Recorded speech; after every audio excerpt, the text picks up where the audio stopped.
هيكل. والله لو حطيت كلام الست دي اللي هي بسيطة جدا جنب كلام السيد هيكل الذي كان يوما ما وزير الإعلام، اللي كان راجل رقم 2 في نظام عبد الناصر، قال نفس الكلام، نفس كلام الست بالظبط، بس قالوا كمثقف.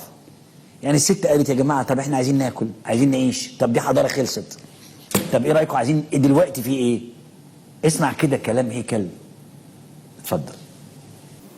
شفات الفرعونية عملت جدل في مصر لا يزال مستمر لحد النهارده.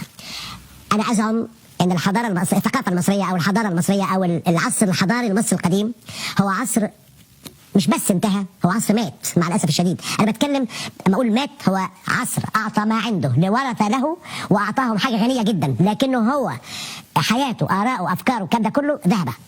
الحضارات لما بتروح بتدي خير ما عندها وهي بتنشف، ده إذا كانت متعلقة بالماضي. الحضارة المصرية الماضي أخذ فيها كتير قوي، لأنه حضارة الموت كانت مستولية عليها. لما أنا أشوف أهم ما ترك أولياء الفراعنة، الهرم، هرم مقبرة، المعابد كلها تتكلم عن أبدية.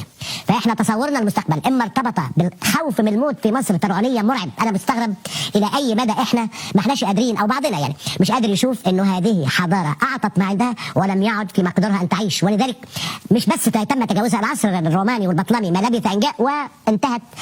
العصر البطلمي امتص كل ما في الحضارة المصرية. روما أخذت، أثينا وروما أخذوا أهم ما كان في الحضارة المصرية من علوم البنى، المعمار، الهندسة، الفلك إلى آخره، أخذوا، ثم أخذ طابع آخر. لكن بعدين هذه الحضارة اللي كان فيها الفرعون واللي على شكل هرم واللي بيرمز إليها لم تعد صالحة لأزمنة مختلفة. الفرق بينها يمكن وبين الحضارة الإغريقية، الحضارة الإغريقية ولذلك استمرت في التاريخ هي حضارة حياة.